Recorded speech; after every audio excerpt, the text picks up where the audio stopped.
Hi everyone, so I'm 6 days post-op now. I didn't do any filming over the last few days, basically because I was really high on opioid painkillers, and I really couldn't really function much, so I'm still a bit slow, so I do apologise. I'm stiff, I am stiff, but I'm not sore. So 6 days out, and this morning I had 2 paracetamol, 1 ibuprofen. That was this morning. It's now 4:10 in the afternoon and haven't needed any more painkillers. How amazing is that? So the reason the really awkward filming angle is that I've got you rested on a pillow because I'm sore. Not sore, I'm stiff, so I can lift my hand to here. I have a bit less movement on this side, so I can lift my hand to there on that side. But I am doing well. I'm going to try and... Oh yeah, there I can just... There we go, I can lift you like that. Yay! There we go, there's a bit better. So I can... I've got my elbow rested on something here, and I'm just literally using my forearm, not my upper arm, to move you around, so hence why I can do that. So yeah, I am tired, obviously.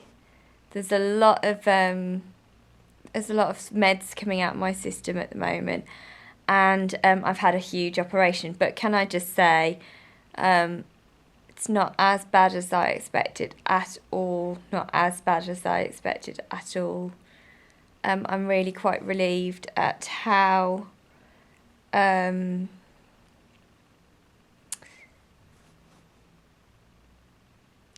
better than I expected it has been, and I am feeling relieved. So relieved. So relieved that what is in here now, as you can see, I'm pretty flat right now. There's like a tiny little bump. Tiny bump. And that's just, so this is my expander, and then this is my chest, so not much there. A lot of that is swelling right now. I can't feel this on my boob. How weird is that? But yeah, so relieved that what that is, 5% going to give me cancer risk. What I had before, 88% chance it was going to give me cancer.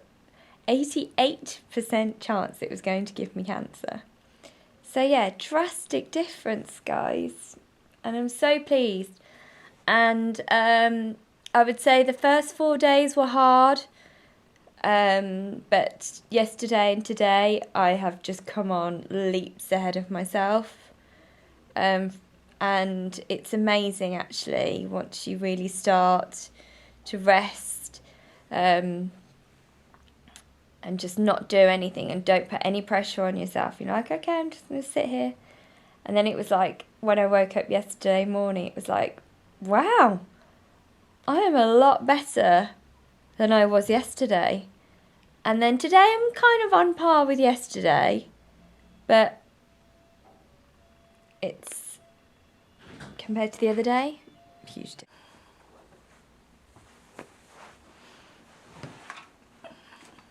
Hello everyone. So I'm 1 week post-op. In fact, I'm a week and a day. So my surgery was a week yesterday. As you can see, I'm in my pyjamas. Getting dressed and changed is probably one of the hardest things at the moment. I would say brushing my hair, getting dressed and changed, sleeping on my back for the whole night. Sleeping on your back for a couple of hours is fine, but then you get stiff and sore. And what other things would I say? 3 things, aren't there? Oh, and standing upright, because when I stand upright,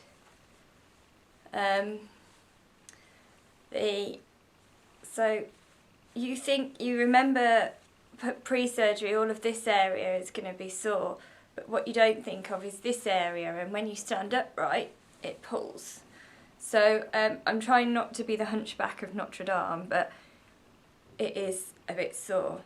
I am wearing makeup, so I have my V pillow, which you can hear me wincing. It's the fact that this little motion, you know, it's not easy, but equally I'm not supposed to be not doing anything, because then all my muscles will seize. And in fact, when I went to the hospital on Monday, I had a lot more mobility in this arm.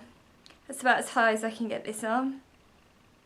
Than this arm. Now it's getting better, but that's about it. That's about it. And probably that. But I have to be slow. My hair is wild because I can just about brush it. So I managed to wash it slightly. I did have to have a little bit of help here, but the nurse said to me, try if you can to wash your hair, because that's actually quite a good exercise. So I washed it, and then I just needed a little bit of help with this area because that's quite sore to do. And then, so I washed it, and then actually because my hair is particularly long, I did get somebody else to brush it for me to start with, to pull out all the tangles, because it was a week's worth of matted hair, and long hair, that's actually quite a lot of quite vigorous movements. So I had somebody else brush it through for me, and then I have since been able to brush it myself. So another fact, my cognitive function is much, much slower. I have been pumped full of drugs and all sorts in the last week. Anaesthetic, pain relief, things to help you go to the toilet, antibiotics.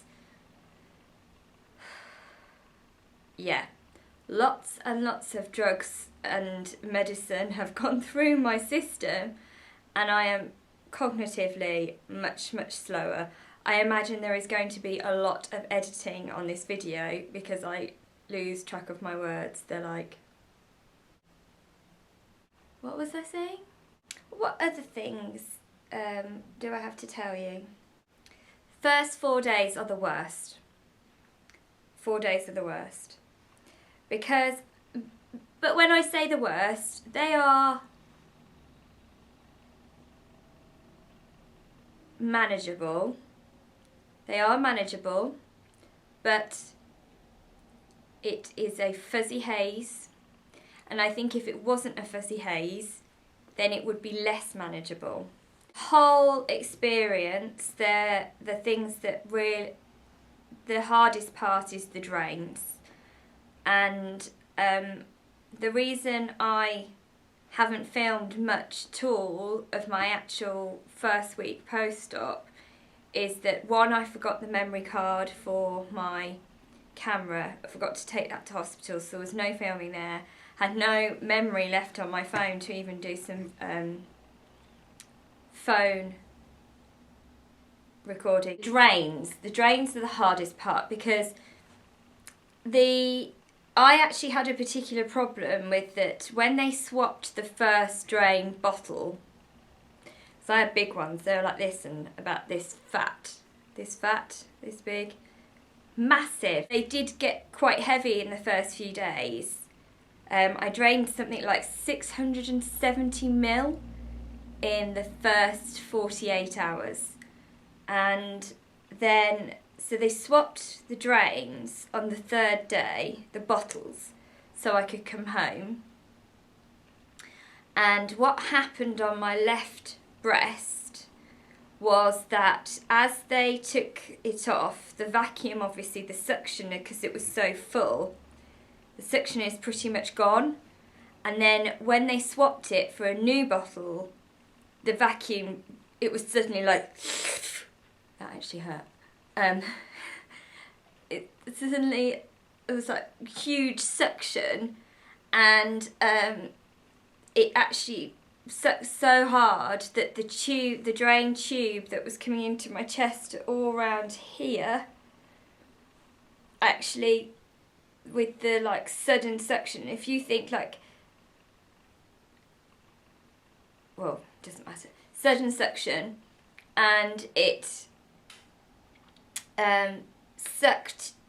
it got stuck to my chest wall, and it was right under the expander and sticking against the chest wall. So if I lay back flat, I was okay. But when I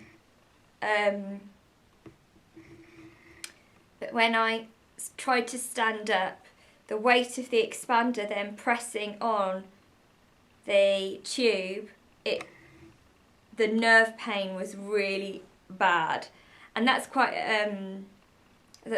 rare to happen. That would happen. It was just a certain set of circumstances that happened to me. Was inconvenient, but not terribly painful. So I actually spent the first 3 days at home in bed solidly, because to sit on the sofa for more than 20 minutes was actually really quite painful. And on that period of time I was completely on codeine. I was on codeine, ibuprofen, paracetamol. Morphine made me sick in hospital. I don't know if you've read my blog to see that the morphine made me sick. So had that not happened, I would have been able to walk around a bit more. And having that has also left my left side less mobile, because for those 4 days I really couldn't move this side at all. The annoying thing about drains is the tubes are so long, you sit on them. That hurts. So my top tip, if you haven't yet had this surgery and you're about to have it, always make sure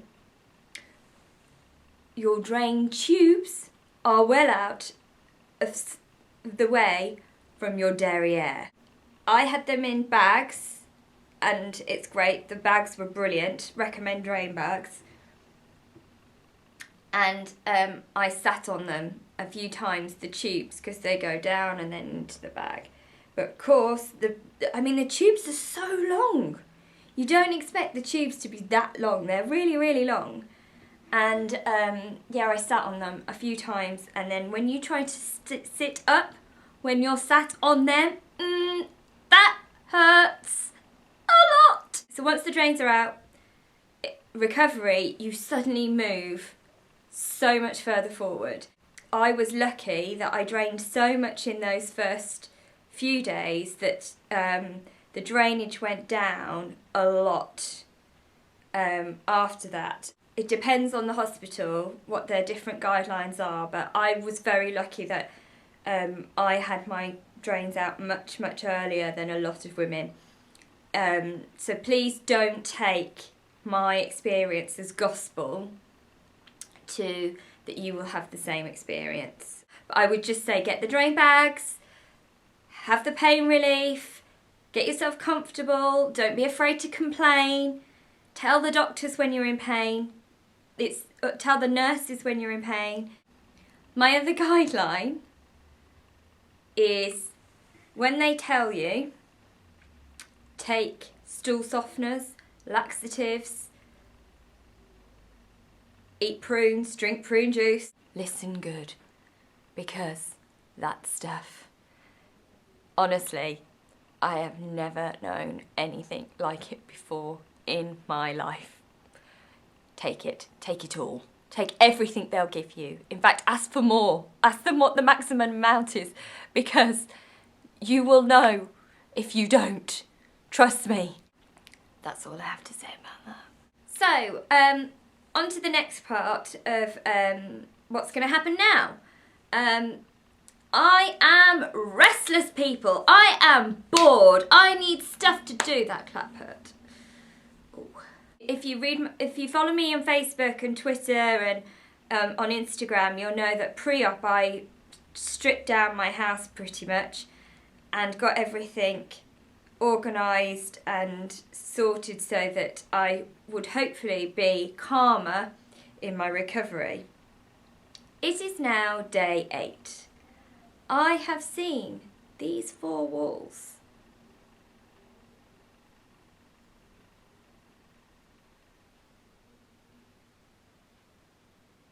Far too much. I need something to do. I have watched Netflix. I have watched Amazon Prime. I have watched films. I have watched TV series. There is only so much watching TV you can do. And within 2 minutes, my concentration is gone. And I spend the rest of the day looking at my phone. You might have noticed I give you extra likes on Facebook. In fact, you get likes on Instagram and Facebook from me. I lost my words again. Thank you so much for watching. I really appreciate you guys following my journey and watching me mumble my whole way through this. Okay, so I've made my breakfast and I've got a vitamin drink which looks like pond water, but it's actually water with green fountain water or fountain vitamins, green vitamin supplement, and their collagen one, which tastes a lot like apple. It's really nice. And I've got some aloe vera and some vitamin D. So yeah, a really good healthy repair recover tonic. And then I have a peppermint tea, and then the last thing I have is my porridge, which I've got some flax, just temporarily. I don't recommend flax for if you have BRCA2 permanently. It's just while I'm recovering and trying to like flush out all the medication out of my system. And I've got goju berries, and then a little bit of raisins and a little bit of blueberries for extra antioxidants. So yeah, I'm just really trying to flush all those chemicals, and well, not chemicals, but like really strong medication out of my system at the moment, because I do feel like it's coherently making me very slow. So yeah, trying to get on the bandwagon and get all my intelligence back. So yeah, I'm going to eat my breakfast now. So here is my mid-morning snack. I've got some lovely seeded bread, and I've just put some ripe avocado on top with some salad, and I'm just going to enjoy that. I'm now changed and I've just tongued my hair and I'm off to the hospital. Hello! Well, I've just got back from the hospital, and really, really great news is that the pathology report is absolutely 100% all clear. There was no cancer cells and no pre-cancer cells, which I was really, really nervous about. So I'm absolutely delighted to know that once they've removed my breast tissue, that there's no potential risk of there being, because if they'd even found tiny cells, I would have had to have look into maybe other treatments. So it's an absolute beyond all relief that there was nothing there, that was no cells. So she sat me down and she said the pathology thought, she's So she sat me down and she said, your pathology report, it's all clear, it was all benign breast tissue, there was nothing there. So what we'll do is look into giving you a fill today. And I was absolutely speechless because I wasn't expecting to have any fills on my breasts until I'd hit 6 weeks post-op. But actually I've recovered so well that on my 3-week checkup, they gave me a fill. And I now have 300cc in each breast, which actually means I kind of look like I've got boobs now, which is like absolutely crazy, because I woke up this morning thinking, right, I'm going to be flat for another 3 weeks. I'm going to have, you know, really nervous about the pathology report, and then it goes from like, oh, all clear, would you like some boobs now? Which was absolutely, I was almost not adjusted to the news of the pathology report, and it was almost like my nervous anxiety that I was feeling shifted straight away to, oh gosh, am I ready to have a fill? And so first time, I think I was actually more nervous about the needle going in than the actual fluid, because the idea of a needle like going in through your muscle into these expanders is kind of really weird. It's quite a long needle, and yeah, so I made Danny hold my hand, but evidently because I have no feeling in my breasts, I couldn't feel it. I couldn't even feel it going in at all. The only thing I could feel is as the fills started going in, the pressure of them going up, and actually I've kind of felt it more around my armpits, just because of the expander being so wide. I don't know if I kind of point this down a bit. Excuse my briefcase, but can you see? I have boobs. Actual boobs now, which this morning I had. Look at that. Look at that. That's crazy. Yeah. So yeah, I'm really happy. Although I'm not in any pain, I would just say that it feels very, very heavy, and I almost feel like a little bit of backache just as I'm adjusting. And we actually, it's been quite a few hours since I went to the hospital. It's actually 7:15 in the evening now, and we've only just walked in the door because we went to Costco afterwards and went for a little shop around, and we've got absolutely loads of stuff for Christmas, which is great. Yeah, so I've actually had a fill, been walking around shopping, had something to eat, come home quite a few hours later, and I'm still not in any pain. I would just say it's a bit uncomfortable around the weight of them, and I'm quite looking forward to taking the bra off and getting in my pyjamas now, if I'm absolutely honest. And tomorrow I'm going to have pretty much quite a quiet day, just to kind of rest and adjust to what, because obviously I've had quite a lot of fluid put in there today to expand them. But yes, I'm a very, very happy person for 3 weeks post-op. I'm feeling really, really lucky with the results of how things are going so far. So yes. Good morning. I am 5 weeks post-op today, and yes, I do have an extra human being on my face practically. I think it's because all of the toxins are coming out of my system. I've been trying to get healthy and be good, and today I'm going to start off my day by doing a little workout, which I don't know if you can see. I've put a low impact workout on from YouTube, and I'm going to do that this morning to start to carry on rebuilding my strength. And I'm going to do that this morning to carry on rebuilding my strength and get fit and healthy. So here goes.